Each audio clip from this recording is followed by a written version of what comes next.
Hi everyone, I have just finished going through all my notes and the slides and lots of other bits and bobs from the World Congress on Abdominal and Pelvic Pain in Washington, and put together some of my thoughts on the bits that I just picked out a few things that I thought were really quite important points for you to have in clinical practice that are really translatable and really interesting things for you to have in your mind about when you're dealing with patients with pelvic pain.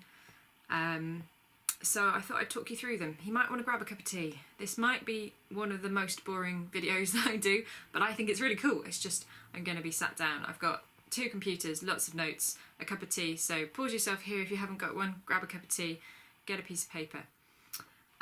So I had the most incredible time in America, and I can't thank my sponsors enough for helping me to get there, because it was just amazing. It has been completely career enhancing. Maybe not career is not the right word, but it was amazing to be surrounded by so many people that are as passionate about what I'm passionate about and what I think is a really interesting topic and really a cool area to work in. And to hear all of the amazing basic research, so kind of all of the kind of cellular level and all the brain studies going on, but also conversely have all the conversations about how we can clinically apply that and all the clinical applications. What I'm going to talk about today is by no means even a tenth of what you would have got by going to these conferences. So I would say, look, if you've got the opportunity, seek out where these funding sources are, seek out scholarships and sponsorship, and see if you can get yourself to one of these conferences internationally, because they're amazing. I've come back completely fired up. I'm a little bit tired, I've got a bit of a headache, but I've come back completely fired up and wanting to get back into research and back into finding ways that we can apply the best of brain science and the best of tissue science into the clinic. So hopefully from this little chat today you are going to have some clinical pearls of wisdom. I'm sorry if I end up just chatting from notes, but this is what I've got. So the weekend started with the 5 days.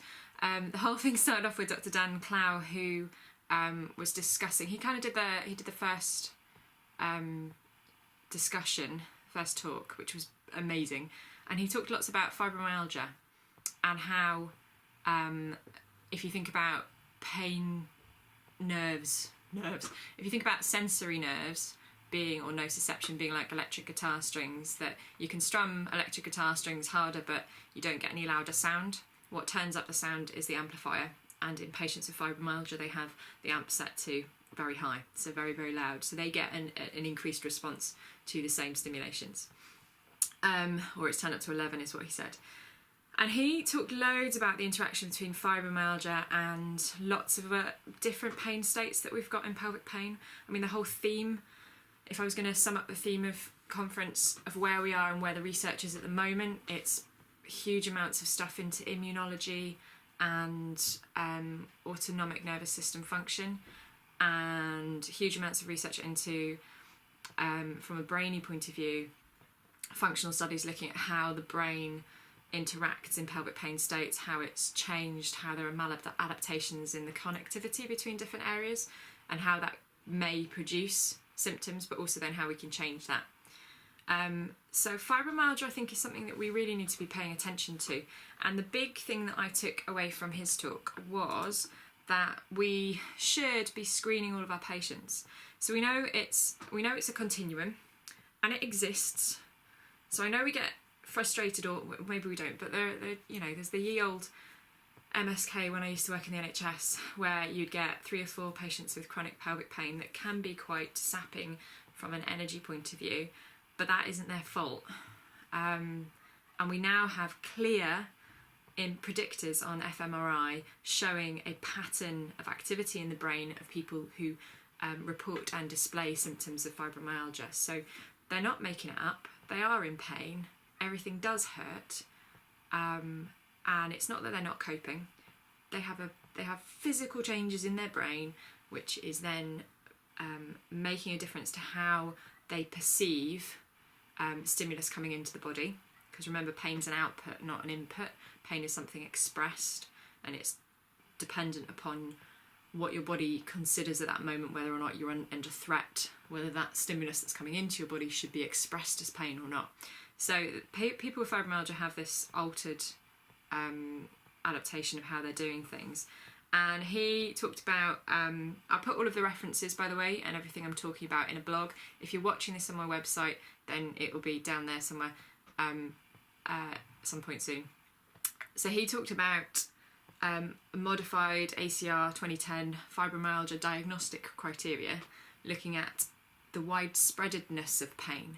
And the important thing here, and this is a theme that's going to come up through a couple of the lectures that I had, was that the greater the widespreadedness of the pain, the greater impact on the quality of life of someone, but also it's a predictor for increased requirement of opioid use, or rather how much pain relief they need.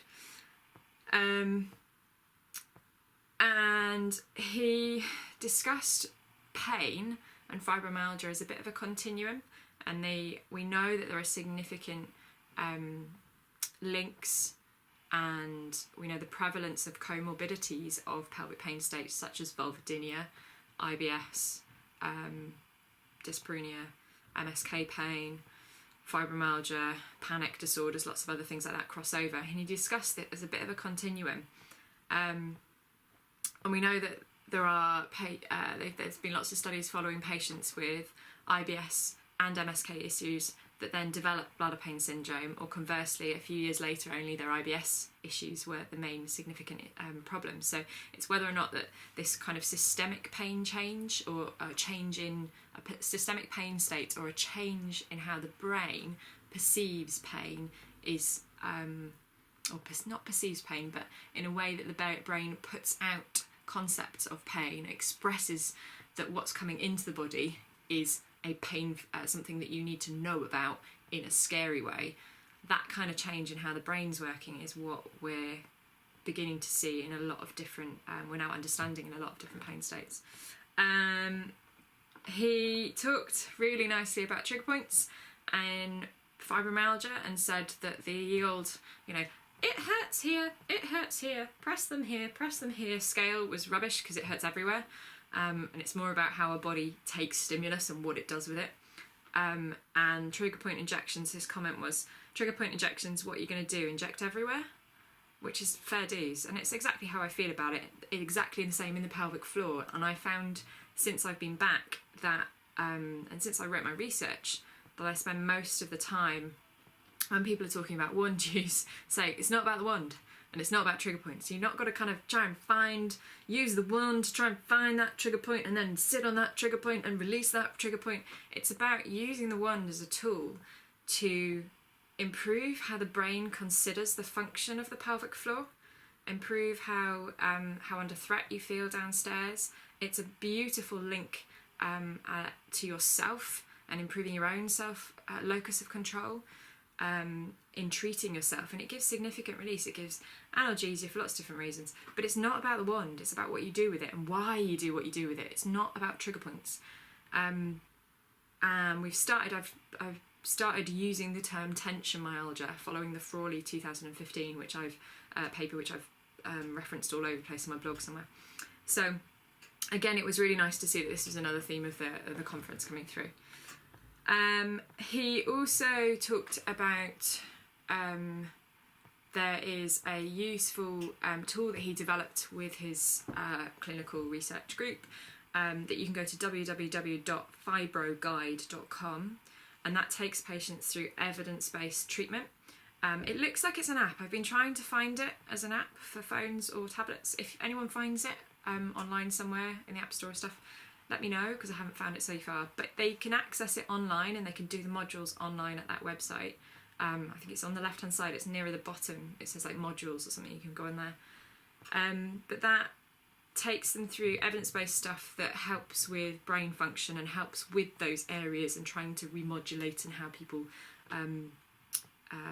deal with input into the brain, not making it feel like a threatening input all the time, or deciding that it's a threatening impulse coming in or stimulus coming in. A lot of them are psychological techniques, but one of my really, really coolest statements I had from the whole conference, which I was like, finally, is that we're almost moving towards a point where the idea of a placebo treatment is null and void, because the effectiveness of the brain and how amazing it is at changing how we perceive things, and therefore actually creating change in our body, physical change in our body, dependent on what we perceive, is so well evidenced in lots of different areas that the idea of something being a placebo, if you're telling someone it's going to get them potentially going to get better but they don't know, is now almost becoming null and void. There's obviously very good situations in which we use placebo, and we have to be careful about how we use that term and in what way and how we measure it. But I thought that was a really interesting comment, and it definitely it backs up my biases in that in how you talk to a patient is very important. Meeting them much more on where they are is really important when you're dealing with them, and how you talk and what you talk about and the way you talk about it, the language you use, is incredibly important in creating empowerment, a better locus of control. We know all the research suggests that this gets people better faster, so yeah, it really made my brain happy. Okay, then we had a fab presentation from Dr. Jason Kutch, who's really, really cool, really nice. I was like the biggest fangirl. He's part of the MAP Research Network. I think half of them were there, and I was going around going, oh my goodness. If anyone's seen my Twitter feed and you've seen the picture of me meeting Lorimer Moseley, and I'm like, and the other scholarship winner win is, anyway, it's amazing. So Jason Kutch did a really, really cool presentation. There was a bladder pain syndrome, what was it called, cluster of 3 presentations from some of the world leading experts who I have been quoting for years, and I've been reading, and I got to meet them all and have a chat and a drink, and it was really cool. So Jason Kutch presented, he does lots of really, really cool functional MRI, brainy imaging type stuff, trying to work out what's happening with the brain-pelvic floor link and pelvic pain, and specifically in neurological pelvic pain. And he's been doing it for a long time, and he's very, very good at explaining stuff, much better than I'm going to be. But the themes that came through from his presentation, he started off saying, we're not born with bladder pain syndrome. We have a trauma, or something is triggered. It is triggered in some way, and what happens then? And it's all the maladaptive changes in the motor cortex, which he is very interested in and that he's reporting on, and I'm going to talk about them now. So he talked about the 3 main areas that we get changes, being the periaqueductal grey, the insular, and the supplementary motor cortex, or motor area. And they are the key areas that control micturition and bladder filling. So, and also autonomically, they control the autonomic regulation of the pelvic floor muscle tone. So if something happens with them, you get alterations in your bladder filling, your micturition, and how tight your pelvic floor is. So in animal models, and there was a lot of animal model stuff that had been really, really interestingly put forward, they create stress, and they show that stress in adult animal models creates maladaptations in that area that change their perception of fullness within the bladder. And we know that's a big deal. That's a big, big deal in bladder pain syndrome. It's the thing that drives everyone mad, is that they feel like they constantly need the toilet, and it's really heavy and really, really, really urgent. So we saw that Wang 2017 found that the perception of fullness, urgency, and the voiding reflex were altered. And then also they found that prolonged stress also created issues with pelvic floor muscle tension, pain in the pelvic floor, and how the bladder control network within the brain was managed, which is really interesting. And then he also talked about the importance of how widespread pain is. And a while ago, I'm still trying to get my head to grips with the U-point scale and whether or not I think it's useful. I think it, the way that I've taken, and I'm probably not reading it right, So for those of you that don't know, U-Point, Nickel and Chip work, same kind of team, Matt Research Network guys, looked at urinary symptoms, pain symptoms, lots of different symptoms, and labelled them UPOINT. And you can kind of put patients, they're trying to phenotype basically, and put patients into different areas dependent on what they feel is their predominant symptoms. And they were trying to find a way, very validly, to best treat patients in the best way that we can kind of organise them, which is interesting, and we're all desperately trying to do that, because if we can find the right treatment for the right person, then we can make them better quicker. But I always think that those of you that have been on the course with me know that when I assess with a big kind of, what's it called? I've got a headache, this is not working today with my words. I assess with a big spider diagram. And because you've got to look at the whole patient's life, and actually their stress at work, their previous traumas, whatever's going on, is going to have a massive impact on their level of pain and their coping strategies and how far you're going to get with them and when. So I don't really like that. But then there was another Nickel and Chip, I think it's 2015, came out talking about two distinct phenotypes that there may be, which is pain outside of the pelvis and pain inside of the pelvis. So people just with pain within the pelvisness and people with pain everywhere. It's the kind of patients that come to you diagnosed with bladder pain syndrome, interstitial cystitis, and have already got chronic low back pain, ankle pain and fibromyalgia, or just fibromyalgia and BPS. And they found that having more widespread pain in bladder pain syndrome showed the greatest reduction in SF12 score, so functional quality of life, which I think we could all probably say, yeah, that's normal. I'd expect that. They also found differences in the salience network of the brain, which is the bit that decides which bits of us are deserving of attention. So where we should be putting our thought processes. So you know that if you stub your toe, you spend a lot of time thinking about it for a while, and then you don't really, if you go off and do the washing, whatever. If you've got chronic back pain, that takes up a lot of your thought process. How are you going to sit because your back hurts? You're thinking about the back pain, and it's the same in bladder pain syndrome. We spend a lot of attention on our bladder and our pelvic region. So patients with widespread pain may be treating more areas as if they're deserving of attention than patients without pain. That's really interesting. Again, a brainy change, which your patients can't help. That's just something that occurs. They also did some really cool pictures of, they've done all these functional fMRI studies showing how different areas of the brain light up as one when certain things happen, certain stimuli in the bladder, stimuli in the bowel, back, lots of different places. And they looked at how connected all of these dots were, all these areas were, in patients with pain who are about to improve, so it was retrospectively looked at, and patients who didn't improve. And what they found is those that are about to improve have better connectedness.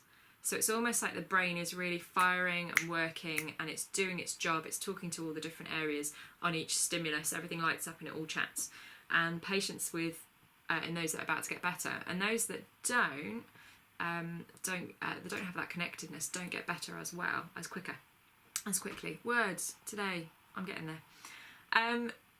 They also found, they talked about the right brain being more interested in these neurotags they found in proprioception, so where things are, how they feel, and they paid special attention to that.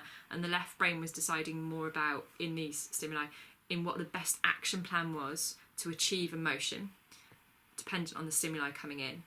And patients who were about to improve seemed to have a better ability to motor plan. Physios out there, this is so important. So if we're seeing changes in our motor area and our primary motor cortex and secondary supplementary motor cortex, that's what it was, or supplementary motor area, we're seeing maladaptations in our ability to plan our motor output. So we can change that. We're really good at changing that. So I wonder if we can bias what we're doing, and this is what, from my notes that I put at the time, I got really excited, lots of stars. If we can work more on motor planning and our motor attention to make people better.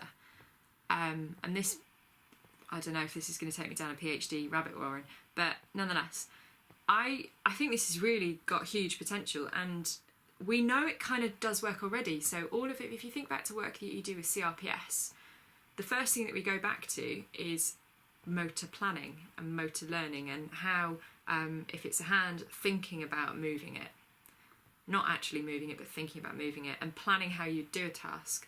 So can we translate that to the bladder? And I've been playing around with a few things for a while based on an absolutely lovely lady who a patient I treated who I adore, who had a really, really significant autonomic response to me even suggesting that we look at a pelvis on her first assessment.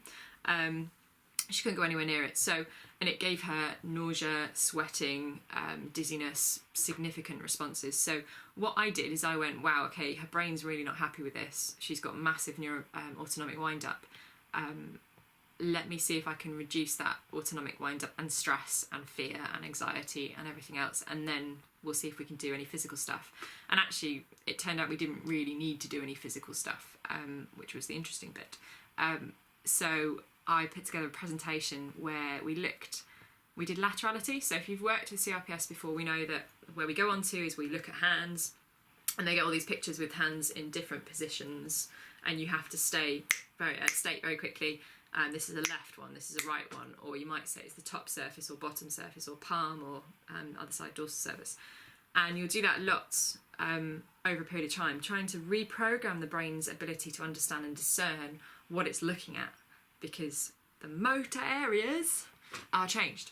So I did that with her in a pelvis, just as a bit of a let's see what will happen, because I'm out of ideas, but I've really got to think outside the box and use as many tools as I can to understand.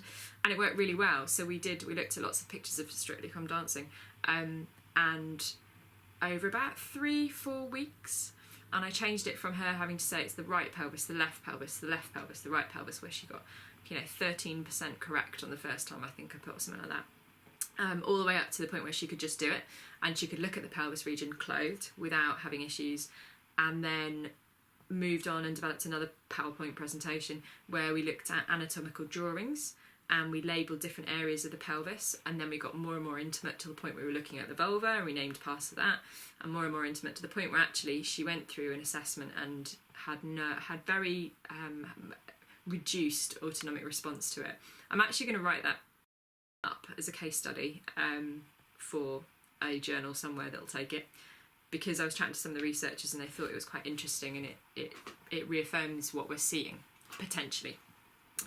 And she did really well. And actually, when we got around to, I think I've only ever done, in the initial treatment phase, I think I only did 3 sessions of myofascial release, and that I wasn't doing anything. I was just providing desensitization by being there, brainy and peripheral, and giving her the confidence and the mechanical suggestion to reduce, and the mechanical idea that she could relax the pelvic floor. And actually we didn't need to do anything at all. And by the end of it, she had a 46-year history of pelvic pain from a significant event and 19 points on her initial problem list. And we got down to just one, which happens to be fibromyalgia, and we're understanding why now, and it completely makes sense. So that's really cool. We need to be changing the motor input. If you've got any great ideas for how we can start motor planning with bladder function, that would be great. I'm going to play with laterality of the pelvis a little bit more, I think, but I might start trying to make up some motor planning ideas. I already do visualizations with patients about thinking about voiding or thinking about defecating and it not being painful, and that worked a while ago. But as I tend to chuck lots of treatment at someone as quick as I can, because I'm in private practice and I get really guilty about charging them money, again, I need to be a bit more specific about what I think is working in what people. So if you've got any ideas, give me a shout, give me an email, tell me what you're doing, and we can maybe put together some plans of how we can improve the motor planning in patients with BPS. Okay, then we've got the fantastic Mr. Chilimsky, who total fangirl of Mr. Chilimsky and Mrs. Chilimsky. She's also an incredible researcher who spoke at conference as well. But he talked about the new model, I can't find it on here, the new model for bladder pain syndrome, specifically within the idea of it being within what am I thinking about? An array of pelvic pain comorbidities. I talk about this a lot in the course, and I think he was going through, going back over and solidifying our concept of how pelvic pain occurs, that we need to be thinking about the comorbidities. So if someone's referred to you with bladder pain syndrome, you don't just treat the bladder pain syndrome, but hopefully you wouldn't ever be anyway. You treat whatever else is going on in their life, physically and socially, as much as you can. But we know that BPS sufferers have higher prevalence of dyspepsia, chronic idiopathic nausea, IBS, fibromyalgia, panic disorders, anxiety, lots of other stuff and it's seen in a very common pattern of how often and how much it's presented. So we know that having two pelvic pain conditions, so provoked vestibulodynia or dyspareunia or myofascial pelvic pain, increases your odds risk ratio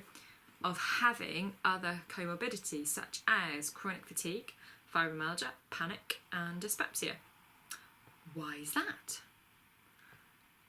I think for a long time,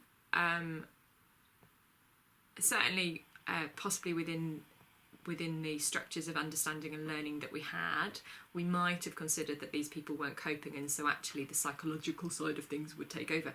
But we are now at the point where we're really understanding that the brain has such a key role in everything. You cannot take the brain off the body. We are linked, we are one. So patients with these conditions, we're now saying, look, is it the comorbidity a precursor to what's happening, or is it an underlying driver? So is there an underlying autonomic, brain-regulated maladaptation, adaptation, something going on that actually drives this number of comorbidities? So he did a really cool, some of these slides that I talk about, if you go to my Twitter at Gilly_Bond, or this way, does that make more sense? Yeah. I tweeted a lot of pictures of these slides because these are the ones that I've then put big stars by in my notes. So if you go onto my Twitter feed, you'll find these slides that I took pictures of at the time with all of the references underneath them as well. So he looked at the Clemens 2012 data versus data that they had, and they tracked the sequence of conditions that were developed in people with bladder pain syndrome, and they just looked back at the whole of their lives. And then this is a really cool slide. It's the one with two arrows going all the way down. And they found that PTSD, depression and migraine were early predictors of developing bladder pain syndrome. Isn't that cool? So all those patients that have depression earlier in life, migraine or PTSD, we really need to be maybe jumping on that because prevention is so much better than cure. So if you, and they found that they were significant, so they start and they were common to both of them, I'm pretty sure, and then later on in life bladder pain syndrome occurred kind of mid-40s, which we know, with myofascial pelvic pain just after it.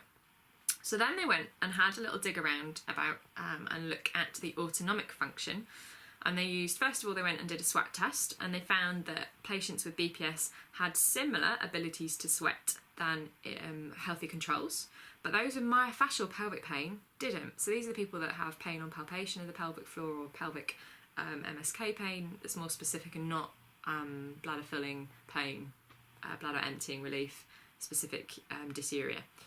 And they concluded that people with myofascial pelvic pain might have an autonomic neuropathy, which is very similar to fibromyalgia. So we know that in fibromyalgia you get a loss of sympathetic nerve activity, and also in intestinal endometriosis you get a loss of the sympathetic fibres.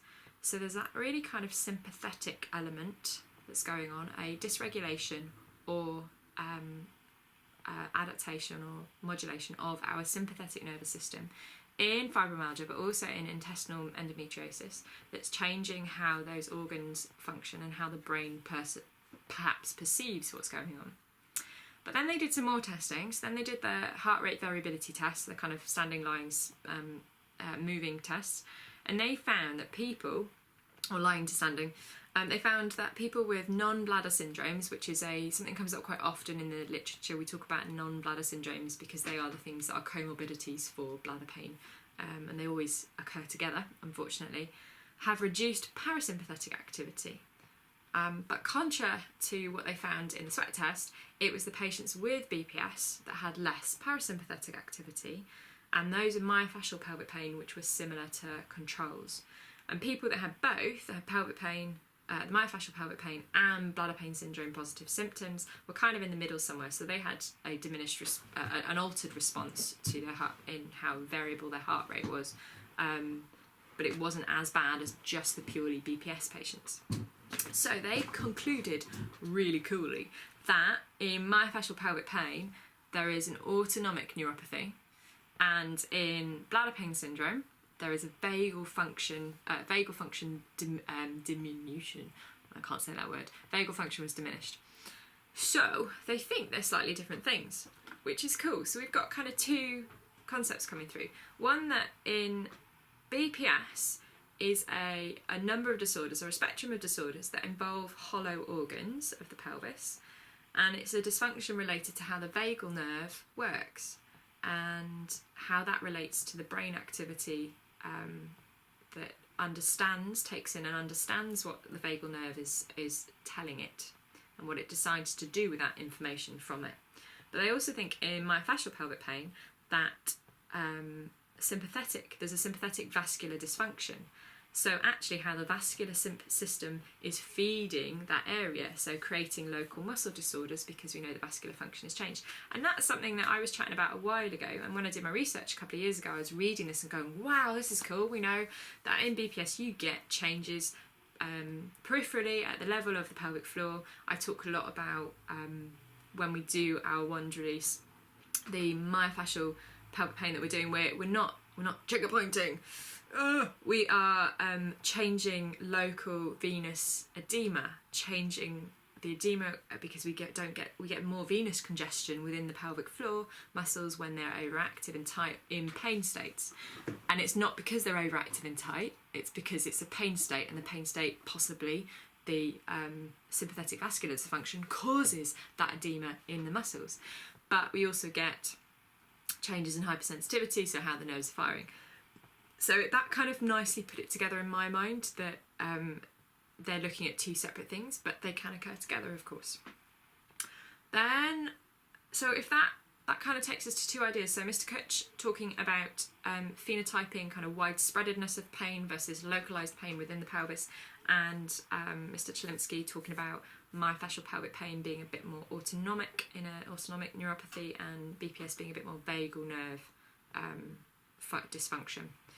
So then the other thing that I thought was interesting that he talked about was the periaqueductal grey activity, which is that area that controls the primary control centre for descending pain modulation. We know, if you go back to your Physio 101, so where are we? Where are my notes?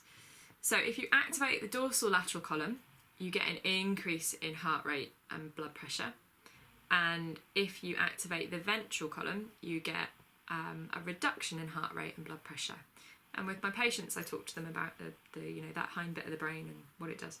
So we either get an increase in heart rate and blood pressure, or we get a reduction. The periaqueductal grey decides what needs to happen in response to threat, or any kind of threat or perceived threat in the body. And we know that, because they've done brain studies, of course they have, that when there's a potential for chronicity of pain, the periaqueductal grey needs to enlarge slightly, it needs to grow to be able to do its job more effectively in deciding what your response to a threat is going to be. But in chronic pelvic pain states, the PAG is smaller, so it's not doing its job. It's not making clever decisions about how we're going to respond to threats. It's not going to say, right, we need to either increase our heart rate and blood pressure and run away from the bear, or reduce our heart rate and blood pressure and have a poo, or be able to relax our pelvic floor. Sphincteric cold. It has a huge input. So they suggest two things. One, in patients with chronic pelvic pain, that stimulating the periaqueductal grey may affect their experience of pelvic pain, and also the disease process, or it's not a disease, but the disorder process, or the process of may improve rehabilitation. But that also we need to increase parasympathetic activity to do this because of their key role together, or its key role in achieving this. And we do that by stimulating the vagal nerve. So that brings me to the second thing. I wrote lots of stars next to this and I was like, vagal nerve stimulation, ooh, how do you do that? There was a slightly ridiculous, makes me terrified, new gadget on the market which may be coming our way sometime soon. It might be the new big thing that we do, you know, ultrasound Mark 7, which is a vagal nerve stimulator, and it looked a bit like, if you've ever watched any sci-fi, it's like one of those things they put in their neck and go so it's this like round white device with a couple of metal things sticking out of it that weren't sharp, they were blunt, but you put it into the neck, kind of where the vagal nerve sits, and you give it stimulation, so I'm guessing an electrical current of some type, and that improves things. I mean, the thought of putting something on my neck and making it tingle and vagal nerve makes me a bit terrified. I obviously need training, or I need to look at this more. But I went and caught him afterwards and I said, you said that you did some specific interventions from a physio point of view with your patients, Mr. Chlemsky. Would you perhaps share this with me, please? And he said, yeah, no problem. What I do is I do interval training, and interval training can be very effective in improving vagal nerve function. So he starts in the pool with his patients because, or he asks people working with him to start in the pool because they are often in a lot of pain, and they do a cycle where they work for 20 seconds, rest for 70 seconds, 70, and they do 5 to 7 cycles of this. And they build that up over time slowly until they're able to do 150-second cycles in total, which is working for like 45 seconds and then resting for the rest. And he starts them off doing this daily and suggests that actually he gets really good benefits. It's one of those things, it's really difficult to judge what is working. We need more research in this area. It's really hard to state, well, you know, this is the bit that's getting you better. But I think this, putting patients through some interval training is really interesting because it's going to achieve so much that we're trying to anyway. So you could do this on the bike, and actually I've started doing that on the bike with my patients recently. I'm really lucky, I've got an Alter G anti-gravity treadmill at work, so I can stick patients in that and get them walking to running or jogging, and they're not in so much pain. We've also got a hydro pool, and I do the same there. They can run against a thruster. But if you get them on a bike, if it's comfortable to sit down, it may not be, or on a cross trainer, getting them doing this interval training, you're going to get vagal nerve stimulation, cool, which is going to help with their periaqueductal grey, but it's also going to get them doing exercise, returning to normal functional activity, feeling more in control of their condition, doing some active stuff themselves, fill them with serotonin, making them feel happier. As a lifestyle intervention, it's great. So that was my big key thing from him. I'm pretty sure there's nothing else. Is that we should be doing some interval training with these patients. Obviously, you've got to sell it to them, and if they're really not able to work hard for 20 seconds, you make it smaller and you make it something that's achievable for them, walking on a treadmill versus walking slowly around a room, then back on the treadmill, something like that. But have a go. So I will put up, that's as much as I'm willing to do today because my brain hurts. I'll try and do some more tomorrow. There's one more really, really cool, actually there's loads of more really, really cool presentations, but that's my first little batch of knowledge bombs from Washington, and I'll try to put up all the links and the references to those. I apologise to any of the researchers that may be watching for anything I've got wrong. This is my understanding from what I took from the slides and what my notes and my slides tie up now. And I'm totally open to conversations about this. This is really cool. So the emerging, it's not really emerging to those people that are in it, but for those clinicians, the emerging areas of immunology and functional kind of brain, an understanding of the function of the brain and how that relates to pain, how it can create it, how it can modulate it, how it can increase it, is really cool. And I think if we're going to do the best for our patients, we need to stay up to date as much as we can. So hopefully that's given you some ideas. Get fibromyalgia screening for everyone. Use some interval training.